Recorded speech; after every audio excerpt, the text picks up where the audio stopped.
Hello and welcome to Spardha Lines, your one-stop destination for the civil services preparation, UPSC, KPSC and other relevant examinations. Today we have picked up a couple of important articles that are important from your GS Paper 1, GS Paper 2 and GS 3 perspective. Let's get started and look into the first article. The first article is speaking about Aadhaar. It says, Aadhaar unreliable in hot humid India, says the rating agency, which happens to be Moody's. What is this article all about? The article here is speaking about two important factors. One is with respect to the Aadhaar. The second is with respect to what is called as the decentralized identity. What we will try and understand is some of the important factors with respect to the Aadhaar, the concerns raised with respect to the Aadhaar, and what is the alternative in the form of decentralized identity. First important factor is from the preliminary examination point of view. When we speak about Aadhaar, it happens to be a 12-digit number that is provided by the Unique Identification Authority of India, which is called as the Aadhaar card. So in the preliminary examination, what you will have is a question. The Aadhaar is a 8-digit number, Aadhaar is a 10-digit number, it is a 12-digit number. So remember, it happens to be a 12-digit number. And all that you also have to remember is it is a 12-digit number and not alphanumeric number. What is the difference between a 12-digit number and a 12-digit alphanumeric number? When we speak about numbers, when you look at your Aadhaar number, what you will have is numbers 1004, 2008, 1852. It will be a 12-digit only number. But when you look at alphanumeric number, what you will also have is the alphabets. Let's say for example, if you pick up your PAN card, what you will also have is alphabets in the PAN card. Let's say for example, ABCD 1044, ABCD 1005. So you will have alphabets as well as numbers like in Aadhaar, like in PAN card, but when it comes to Aadhaar number, it is only 12-digit number, which means to say all that you will have is only numbers and not alphabets. So from the preliminary examination point of view, remember it is a 12-digit number and not 12-digit alphanumeric number. This is under the authoritative control of the Unique Identification Authority of India. And this Unique Identification Authority of India happens to be a statutory authority. What is a statutory authority? That we have a law. Under the law, there is a body which has been given a statutory authority. So when it comes to statutory authority, it is an act passed by the Parliament. It was established under the Aadhaar Targeted Delivery of Financial and Other Subsidies, Benefits and Services Act of 2016 by the Government of India, and this authority is under the administrative control of Ministry of Electronics and Information Technology. So there are two important factors here. One is with respect to the Aadhaar, which is a 12-digit number. Second is it happens to be a statutory body and it is under the control of the Ministry of Electronics and Information Technology. There can be another way of confusing you. They can also say that this UIDAI happens to be an extra constitutional authority. Is it right or wrong? Yes, it is an extra constitutional authority. So all those bodies or authorities which are not mentioned in the constitution happens to be an extra constitutional authority. It can be a statutory body, it can only be an executive body as well. For example, when it comes to Niti Aayog, it happens to be passed by an executive resolution. Do we have a law for it? No. So Niti Aayog or UIDAI happens to be an extra constitutional body, which means it is not mentioned in the Constitution of India. This is with respect to the preliminary focus. What is it about the mains? When we speak about mains, what does this article say? The article says that there are some concerns with respect to the use of Aadhaar. Why? The author goes on to say that when it comes to the Aadhaar as a whole, it happens to be a central database. What is a central database? A central database is a database or a repository of information which is under the control of one single authority. In the present situation, Aadhaar is under the control of a central repository which happens to be UIDAI, which is under the control of the Government of India. So this happens to be a central repository. In that particular case, there can be some information which can be leaked, some information which can be hacked, some information which can be modified by this central authority, and this central authority can also give out information with consent or without consent to the third party as well. We are not saying it is the government, we are not saying it is a private, we are saying that this happens to be a centralized body. For example, if you take the example of Facebook, what happened with respect to Facebook? There was an instance with respect to Cambridge Analytica. What is this Cambridge Analytica issue? That there was an app developed on Facebook without the permission of the consent of the users. What did Cambridge Analytica do? It took the information from Facebook, and this information was taken to understand the preferences of individual about their political inclination, which was with respect to United States of America. Cambridge Analytica happens to be one of the institutes which is working in United Kingdom. This institution basically creates an application on Facebook. All that the people had to do was give consent to it, but people whose consent were given, not only their profile was taken into picture, but their friends, their relatives, their acquaintance, all their information was accessed by Cambridge Analytica to look at profiling of an individual, to look at how their political inclination was. What is Facebook? Facebook happens to be a central repository. So in all these cases, what are we looking at? We are looking at a central repository or a central database. So the author goes on to say that wherever we have a central database, in that case there can be services which can be given to a third party without their permission or without their consent as well. So this ultimately could lead to what is called as violation of privacy, and this could also lead to security related risk. This happens to be the first major concern. The second major concern is with respect to the welfare schemes and programs. When you look at the whether Aadhaar as a product, as a service, is it right or wrong? A case was filed in the Supreme Court of India. The Supreme Court of India went into this entire issue. It said that when it comes to Aadhaar, this Aadhaar is not compulsory for all services. For example, you would want to buy a SIM card. There are allegations that there are authorities like the SIM card providers who are asking for the Aadhaar number. Is it compulsory? No. Why? Because the Supreme Court has already classified for certain services the Aadhaar is not a necessity. But let's say, for example, the government is providing a certain service. What is a service? It is providing a certain services like providing the subsidy, or it is providing the PDS, that is the public distribution system. It is providing all the rice, so on and so forth. In that particular case, in order to eliminate the ghost account, in order to provide certain subsidies, as an exception to this, the government can include and make Aadhaar as compulsory. So what has the government done? In case you are taking a particular product for subsidy, or you are seeking for a public distribution system, in that case, to eliminate the ghost accounts, Aadhaar became compulsory. So what are these ghost accounts? Let's say, for example, a person who is above or below poverty line. So it means that he has enough resources at his disposal. He is rich by himself. He will be able to afford the crops as well, the rice, the wheat, so on and so forth. This person will not require the PDS scheme, so on and so forth. But what was happening? Because he has contacts with the government agencies in that particular region, he would get other subsidy related crops, so on and so forth, in order to avoid, so that this person is out of the system, is not making use of the PDS because he is above poverty line. This person, to be eliminated from subsidy, what the government intends to do is bring him under the Aadhaar checklist, and as a result, those people who are above poverty line can be eliminated from the subsidy. So for the welfare schemes and programs, the government said Aadhaar is compulsorily primary because we have to eliminate the ghost account. But this is where the concern is.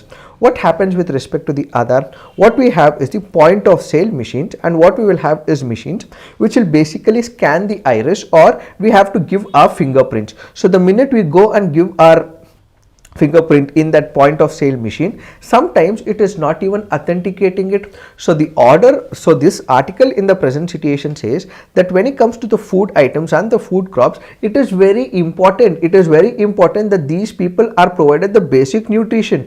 Despite not having the Aadhaar, these people will have to be provided primarily because they are from the poor sections of the society. And even if they have the Aadhaar, what happens? Because of the hot and the humid conditions, or because of either extra issues like the internet connectivity, or because the iris scan has not happened in the proper situation, or even if I give the fingerprint, it is not recognizing my fingerprint. There are a couple of issues, and as a result, these people are not provided the basic food items that they are guaranteed as part of the rights based approach. What is this right based approach? It is a legitimate right of me. I would have every right to seek for the subsidy. I would have every right to seek for the food items, primarily because I belong to below poverty line. Because I belong to below poverty line, I am entitled to certain food crops, but this food crops is not being given to me because my fingerprint is not being understood by this point of sale machine, and as a result, certain rights are getting violated, which is a violation of the rights based approach, and that happens to be a major issue.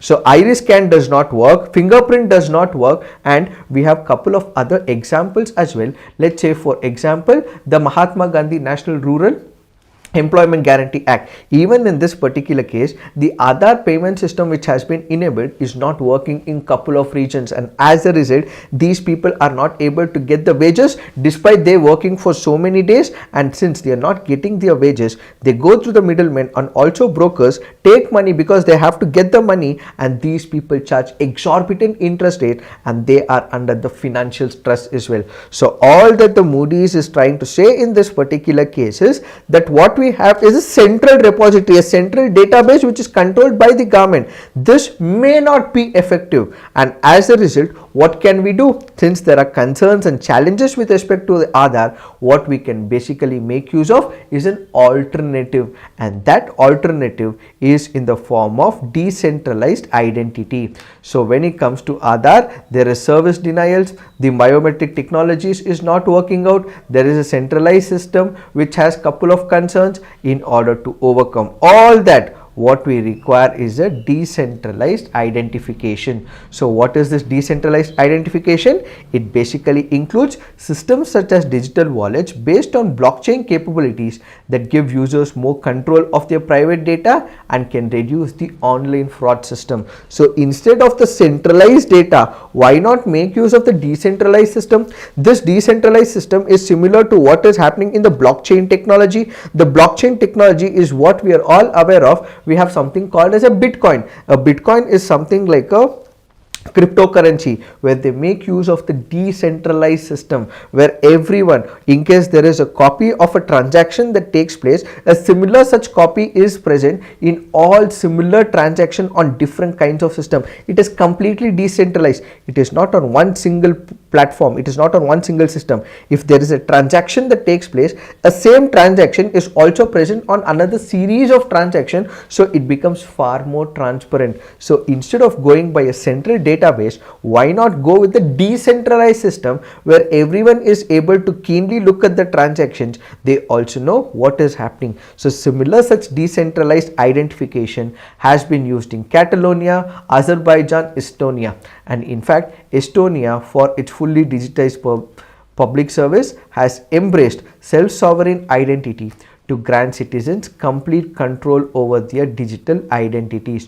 So the author in this particular case goes on to say that the adoption of digital identification, where personal data is saved in a user's digital wallet and identity verification takes place not via a single centralized institution but on a digital ledger such as blockchain, which increases privacy and also reduces the amount of personal information held by the intermediaries. However, this decentralized system also has its share of challenges. What are these? At a broader level, these digital identification, centralized or not, can have negative social repercussions since they may strengthen group identities, political divides, particularly if offered by technology and social media companies which have monopolistic influence. So this can also segregate people and can create political divides, are some of the concerns that are associated with decentralized identity. So what is the gist of this article? The gist is, we read about Aadhaar, we looked at 12-digit number which is the Aadhaar, and we also looked at concerns with respect to Aadhaar. Why? Because it is centralized. As an alternative to it, what we can make use of is the decentralized identification. We looked at examples in Catalonia, Azerbaijan, Estonia, and some of the challenges with respect to this decentralized ID. It is this that we have to understand with respect to this article. Now let's look into the next article. This article says multiple entry exit option in higher studies may not suit India, says the House panel. What is this article all about? This article here is speaking about the national education policy. In the national education policy, as part of this policy, they have come up with one of an initiative called as the multiple entry and exit option. This is called as multiple entry and multiple exit. What is this multiple entry and multiple exit? Let's say for example, I have started studying. So I have taken a course which is, let's say, 3 years. So this course is valid for 3 years. Let's say I have taken a BA degree, or let's say for example I have taken a BCom degree, something like this. Or let's assume for a moment that this happens to be a 4-year degree. Let's say I want to enter into a BTech or a BE course. In that particular case, it happens to be a 4-year program. So I want to take a BA course, or I want to take a BCom, or I want to take a BE. But what happens? I enter this particular college. I am with full passion. I want to study and I want to become I want to hold a degree, whether it can be a BA, BCom or BE.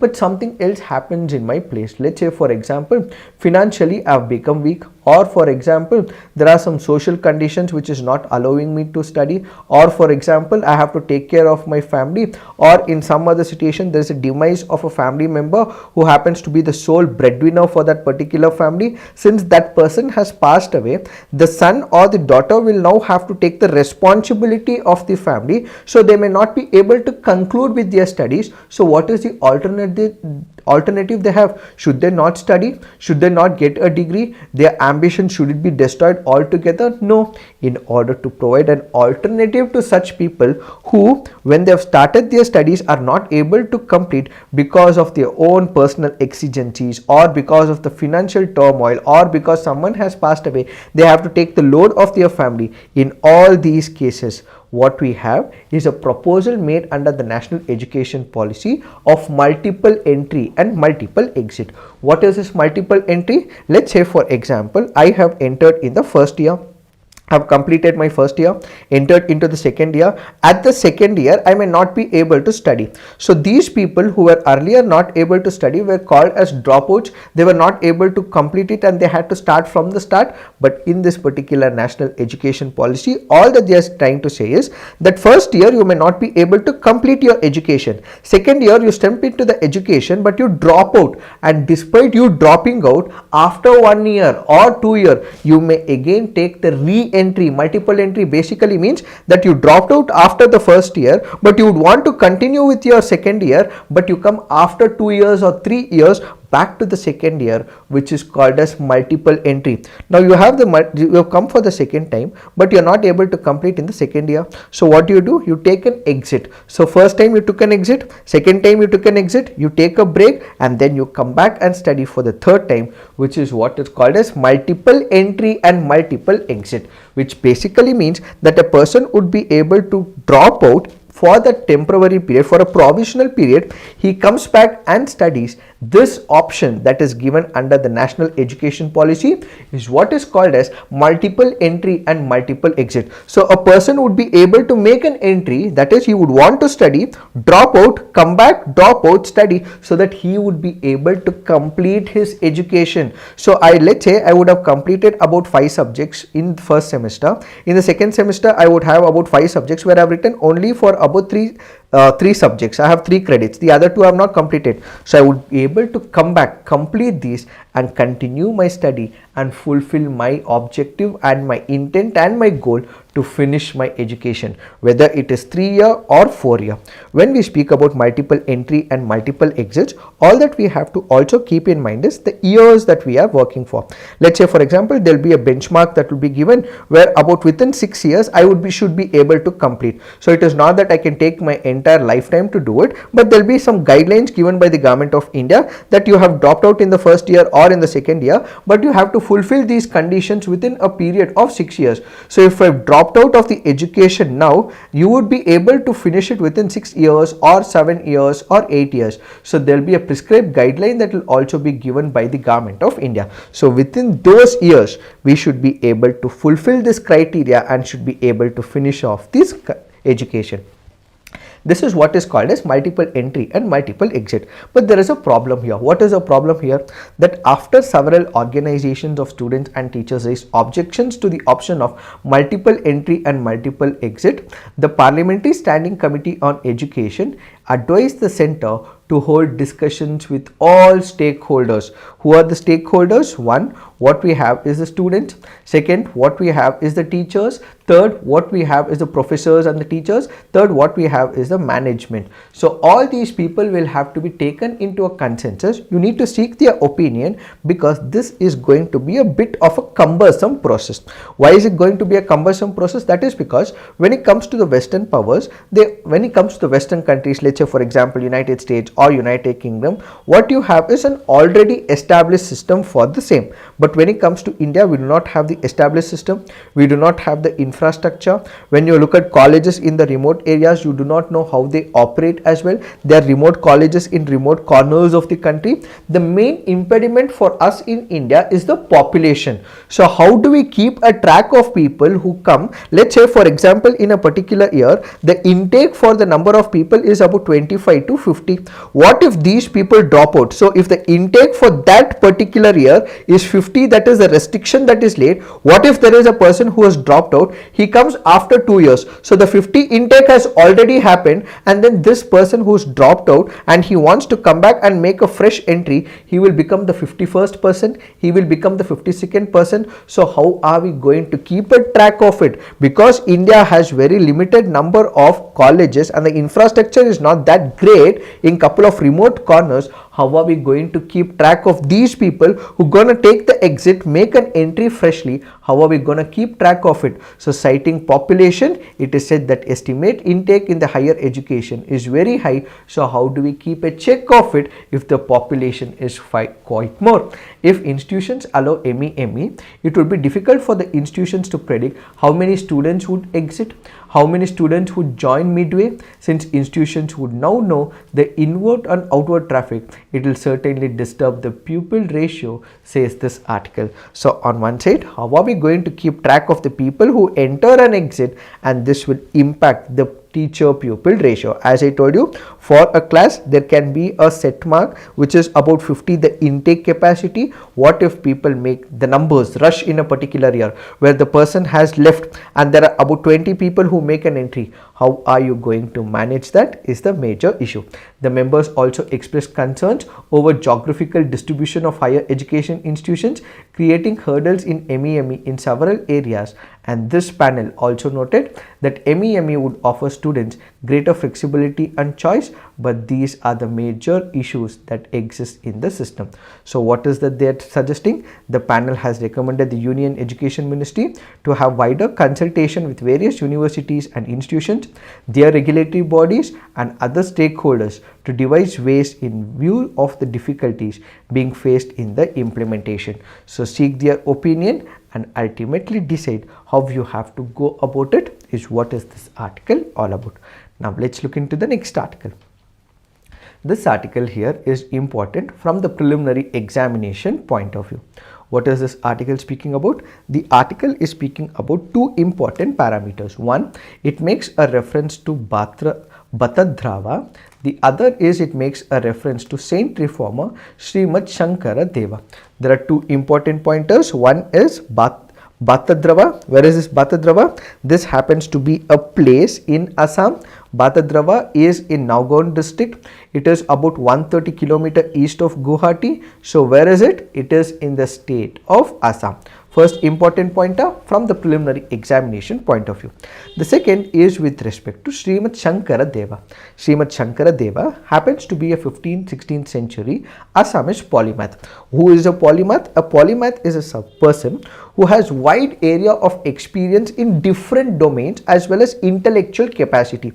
So this person would be able to deal with mathematics, science, social sciences. Example, so a polymath is a person who has wide area and expertise and knowledge about different domains that exist. He can be a scholar, he can be a science expert, he can be a social scientist, so on and so forth. So when it comes to Srimad Sankardev, he happens to be an Assamese polymath, a saint scholar, a poet, a playwright, a dancer, actor, musician, artist, social religious reformer, a figure of importance in the cultural and religious history of Assam. So where was he from? He was from the state of Assam. This happens to be very important from the preliminary examination point of view. He is widely credited with building on past cultural relics, devising new forms of music. So remember, Borogeet happens to be a form of music. Then there is theoretical performance which is called as Ankiya Nath or Bovana. So music happens to be Borgeet. Theoretical performance, which is the folk drama, happens to be Ankiya Nath or Bova. The dance happens to be Satriya, and literary language happens to be Brajavalli. So all these whose push and whose encouragement was given by Srimanta Sankardev. Remember, this can be very important for your prelims. Music is Borgeet, theoretical performance or folk drama happens to be Ankiya Nath, dance happens to be Satriya, and literary language happens to be Brajwali. What he was also able to do is create a kind of new energy in Assam when it comes to the religious movement. This religious movement is called as the Bhagavatic religious movement, which he started. He also started the Ekasarana Dharma, also called as Neo-Vaishnavite movement, which influenced two medieval kingdoms. One happens to be Koch, the other happens to be Ahom kingdom, and the assembly of devotees he initiated evolved over time into monastic centers called as satras. So what are these centers? The monasteries, the buildings, the monastic centers that they built is what is called as satras. Satras are nothing but a place where all these people would go there and pray as well, which continue to be important social religious institutions in India. So what did we understand? We understand what Batadrava is. This is to the followers of Neo-Vaishnavism what Vatican City is to the Rome Catholics. So it holds a very significant position when it comes to Neo-Vaishnavism. Where is it? It is in Assam. And we also looked at some of the important factors with respect to Srimant Sankardev, which is why it becomes important for your GS paper 1, which is the cultural aspect. Now let's look into the next article. This article once again is important from your preliminary examination point of view. What is this article speaking about? It speaks about one of the places called as Kali Ghat. Where is this Kali Ghat? It happens to be a locality of Kolkata. When it comes to the southern part of Kolkata, the Kali Ghat happens to be one of the most dense areas in the southern part of Kolkata. So it is in Kolkata, and this happens to be part of West Bengal. And in Kali Ghat, there is one of the famous temples called as the Kali Ghat Kali Temple, and it is one of the 51 Shakti Pitas. The right toe of Dakshayani Sati is said to have fallen here. So in Kali Ghat, which happens to be a locality of Kolkata, what we have is a temple called as the Kali Ghat Kali Temple. In this place, there is a painting called as the Kali Ghat painting, which is again important from your GS paper 1 cultural perspective. What is it? It is a style of Indian painting which derives its painting from this place, Kali Ghat. Kali Ghat is the place. So the painting that takes place in this particular region, its name is Kali Ghat painting. It developed during the 19th century in response to the sudden prosperity brought to Kolkata by the East Indian Company trade, and many of the people had also become famous as well. What we also have is the Dwarkanath Tagore, who happens to be grandfather of Rabindranath Tagore ji, who also became wealthy by these Kali Ghat paintings. The Kali Ghat paintings depicted a variety of themes. However, it started out as paintings of religious deities as it was associated with Kali Ghat temple. So what is Oriental school of Kali Ghat painting? Anything that is associated with religion is what is called as Oriental school. Anything that is associated with the society, societal picture, is what is called as Occidental school. So the Kali Ghat painting initially started as Oriental school, where you had depictions of God because it originated from Kali Ghat Kali temple, and the Occidental school basically means the societal picture steps into picture. When we speak about Oriental school, we have Kalima, whose paintings have been done, Shiva Paramatma, whose paintings have been done, Shiva, Parvati, and many other scriptures like Mahabharata, Ramayana, whose scriptures have been taken, paintings have been taken up as part of the Oriental school. So when we speak about Oriental school, it will have religious imprint on it. But when we speak about Occidental school, what it will have is a societal picture. Let's say, for example, how people have lived in that particular locality, what are the various cultural aspects that these people have seen, what are other areas that these people have evolved. Everyday life of people in that locality is part of the Occidental school. So Occidental school basically looks at what is called as a societal picture, and Oriental school is about the religious picture. So this is once again important from your preliminary examination point of view. Kalighat, Kaligati Kali temple, and Kalighat painting. Now let's look into the next article. This article here is again important from your GS paper 1 cultural aspect. There are three important factors that we have to look at. One happens to be the Buddhavanam project. Second happens to be the cave temple of Sri Lanka. The third happens to be Tripitaka. So first important factor is with respect to the Buddhavanam. This is important from your GS paper 1. What is this Buddhavanam project? This happens to be a project that is taken up by the government of Telangana and also supported by the government of India as part of the Buddhist circuit. So this Buddhavanam basically means Buddha's real life depictions that has happened. All the depictions have been taken up in Vanam. Vanam basically means a forest. It is a place and a region. So in Buddhavanam, which is part of the Buddhist circuit, which is supported also by the government of India, what you have is the depicts of Buddha that is taken up by the government of Telangana. So in Buddhavanam happens to be a massive Buddhist heritage team park which is developed by Telangana government, where in Nagarjuna Sagar, which happens to be near Krishna. So first important factor is with respect to the Buddhavanam.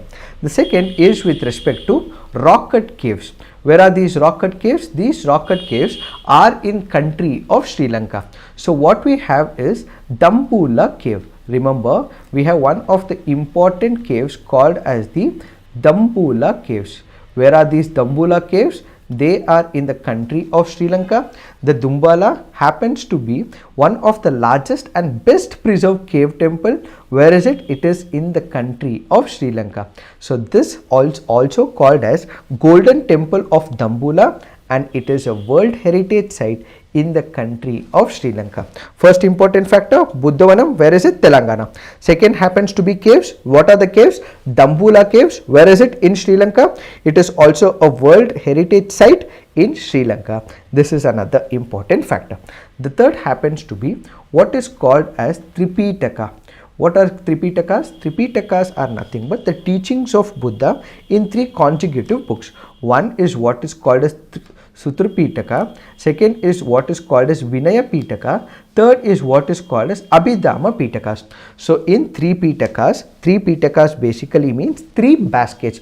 Three here, TRI stands for three, Pitakas will stand for basket. So three baskets, three zones of knowledge. So Tripitaka is here, Sutra, Vinaya and Abhidhamma. What is this Sutra Pitaka? This has about 10,000 sutras, and all these sutras are related to the life of Buddha and his close companions. So as we speak about life of Buddha, there are about 10,000 sutras which are mentioned in Sutra Pitaka. Then what we have is the Vinaya Pitaka. The Vinaya Pitaka happens to be the rules and regulations for the monks as well as the nuns. This is also called as the book of the principle. How exactly the monk and the nun will have to lead their lives, what is the disciplined life that they have to lead, is given in Vinaya Sutaka. So these are nothing but the rules and regulations that the monks will have to follow. That happens to be the Vinaya Pitaka. The third happens to be Abhidhamma Pitaka, which deals with the philosophy and doctrine of Buddhism appearing in the sutras. So these three are important from the preliminary examination point of view. So they've gone to the caves basically to ensure that such caves which has the meaning and the philosophy can also be imported into Buddhavanam in Telangana. This is what we have to understand with respect to this article, which can be important from your preliminary examination point of view. Now let's look into the next article. This article says politicizing exchanges. What is this article speaking about? It is speaking about two concepts. One is with respect to Asian Games, which is important from your preliminary examination. Second is with respect to the mains related aspect, where we did discuss recently about the stamped visas and what we also have stapled visas. The difference we did understand recently in our CNA. So these are the issues this article speaks about. When we speak about Asian Games, which are important from your preliminary examination point of view, it is also called as Asiad. So remember, Asia Games is also called as Asiad. It is a continental multi-sport event held every 4th year among athletes from all over Asia. And as part of the assignment, you have to put on the comment section, are countries only from Asia allowed to participate in the Asian Games? Please put it on the comment section. The games were regulated by the Asian Games Federation from the first time in New Delhi, India until the 1978 Games. Since 1982 Games, they have been organized by the Olympic Council of Asia. Right now, it is being organized by the Olympic Council of Asia, but originally it was Asian Games Federation. The games are recognized by the International Olympic Committee and are described as the second largest multi-sport event after the Olympic Games. Since the year 1982, Asian Games in New Delhi, India have had a mascot, usually an animal native to the area or occasionally human figures representing the cultural aspect becomes the mascot. What is a mascot? Let's say, for example, there is one of the species. Let's say there is an animal whose numbers are decreasing. In that particular case, in order to show the significance and create an awareness, an animal or a representative is picked up, so that acts as a representative or as a mascot. So for that particular game, for example, in 2018 or for example now in 2023, there will be an animal or a species representing the local culture which will act as the mascot. India happens to be the founding member of Asian Games and also the host of the first Asian Game. 1982 Asian Games were also held in New Delhi. India is one of the 7 countries to have participated in all editions of the Asian Games. India, along with Japan, is the only country to have won at least one gold medal in every event of the Asian Games. The symbol of the Asian Games is as shown in this image. These are important pointers from the preliminary examination point of view. When it comes to the mains examination point of view, we did discuss about the staple visas which China gives.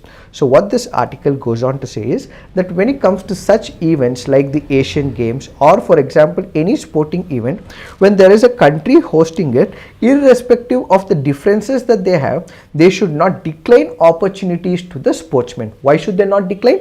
That is because a sportsman would have invested a lot of time, money, efforts as well as family sacrifices for which he is wanting to achieve something in his life. Now all of a sudden, if a person is not given chance to appear for that particular event in a country, the whole goal set that he would have created for himself would be shattered and this entire sportsmanship will get destroyed. So the first important point that the author says is that an athlete would have built dreams on this particular event. By declining this athlete to attend that event, China has destroyed these dreams of the athletes is the first thing. Second thing is, China always tries to equate one of the sporting events or any of the events that it is hosting with geopolitical points. What do we understand by this? Let's say for example, last year we had one of the events. What exactly happened in this? In this particular event, Beijing ill-advisedly selected People's Liberation Army's commander involved in the Galvan Valley clash as the torchbearer of the Winter Olympics. Why equate political and geostrategical importance to the sporting event? A sporting event is to create bonhomie and create friendship. It will bridge the differences, but when you are showcasing a particular event, this will destroy this will basically create more differences, says the author. For example, in the Winter Olympics that happened last year, a soldier who was involved in the Galvan Valley clash was asked to become the torchbearer. Is it right? No. This person, when it comes to war or other tussles or the skirmishes, they create a separation, but sports creates the understanding. So when a person who has created this difference or who is wishing to create more trouble becomes part of an event which wants to develop more bonhomie. That is not right, says the author. So what China has been able to do, since it has become a host to a particular event, it creates these differences. It brings in geopolitical differences into a sporting arena, which should not have happened, says this article. So basically India is right, and it says that whenever we have to normally restore the relationship, all these events should not happen, says New Delhi, and India is aptly right, says this article. We have discussed about what the stapled visas is in our earliest class, so kindly look into it. Now let's look into the next article. This article here is speaking about 5 Eyes. What is this 5 Eyes concept? This happens to be an intelligence sharing alliance or a group. The 5 Eyes basically include 5 countries, which includes Australia, Canada, New Zealand, United Kingdom, as well as United States of America. These 5 countries have come together and they have exchanged information in the past. What is the history of this particular group? In 1943, the Britain-US agreement laid the foundation for what could become the UK-USA agreement. The BR-USA was signed between the US War Department and UK's Intelligence Security Agency to share intelligence information between the two countries, to support US forces in Europe, exchange personnel, and develop joint regulations for the handling and distribution of highly sensitive material.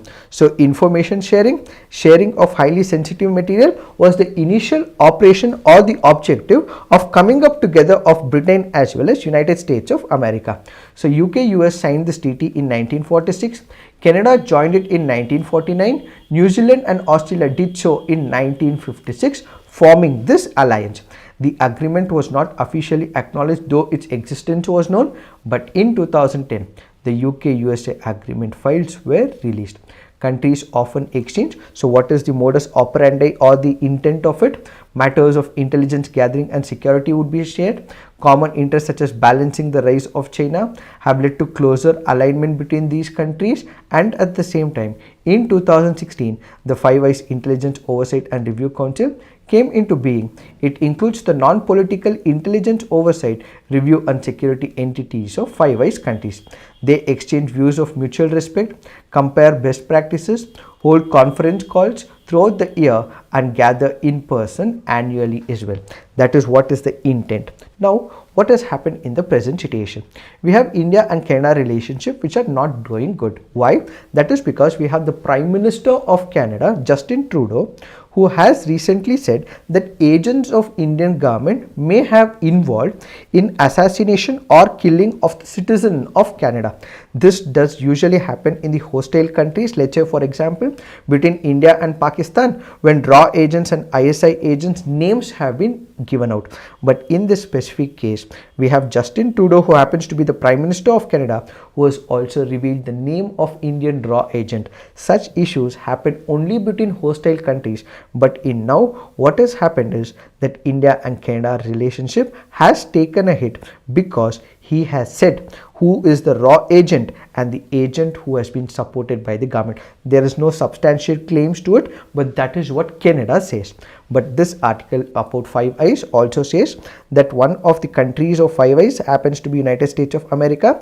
They have given some information about such issues that is persisting in Canada. So Khalistan issue, that is extremist issues, are present in Canada.